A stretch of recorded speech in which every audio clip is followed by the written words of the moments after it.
Hello everyone, আসসালামু আলাইকুম। আমি আফসানা। আজকে তোমাদের জন্য easy and unique school college হিজাব টিউটোরিয়াল নিয়ে চলে আসলাম। ভিডিওটি না টেনে শেষ পর্যন্ত দেখতে থাকো। ফার্স্টে আমি হিজাবের একটি পার্ট ছোট আর একটি পার্ট বড় করে মাথায় একটি কোণ উঠিয়ে ধুতির নিচে পিন আপ করে নিলাম। তারপর বড় পার্টটিকে সুন্দর করে ধুতির নিচ থেকে মাথার উপর দিয়ে পেছন দিক দিয়ে ঘুরিয়ে অপর পাশে এনে একটি পিন দিয়ে পিন আপ করে নিলাম। তারপর আবারও অপর পাশে আরেকটি পিন দিয়ে পিন আপ করে নিলাম। তারপর মাথার পেছনের অংশটুকু সামনের দিকে এনে একটি কোণ মাথার উপরে দিয়ে অপর পাশে একটি পিন দিয়ে পিন আপ করে নিলাম। তারপর আবারও অপর পাশে আরেকটি পিন দিয়ে পিন আপ করে নিলাম। আমার আজকের টিউটোরিয়ালটি যদি তোমাদের কাছে ভালো লেগে থাকে তাহলে অবশ্যই একটি করে লাইক কমেন্ট শেয়ার করে দিও। আর আমার চ্যানেলে নতুন এসে থাকলে অবশ্যই একটি সাবস্ক্রাইব করে দিও। তারপর আমি হিজাবটিকে সুন্দর করে সেট করে কাঁধের দুই পাশে দুইটি পিন দিয়ে পিন আপ করে নিলাম।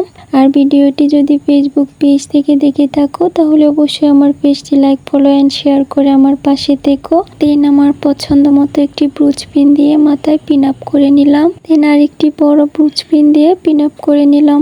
আজ এ পর্যন্ত। ভালো থেকো, সুস্থ থেকো, সাবধানে থেকো। আর ভিডিওটি শেয়ার দিয়ে অন্যদেরকে দেখার সুযোগ করে দিও। দেখা হবে নেক্সট ভিডিওতে। আল্লাহ হাফিজ।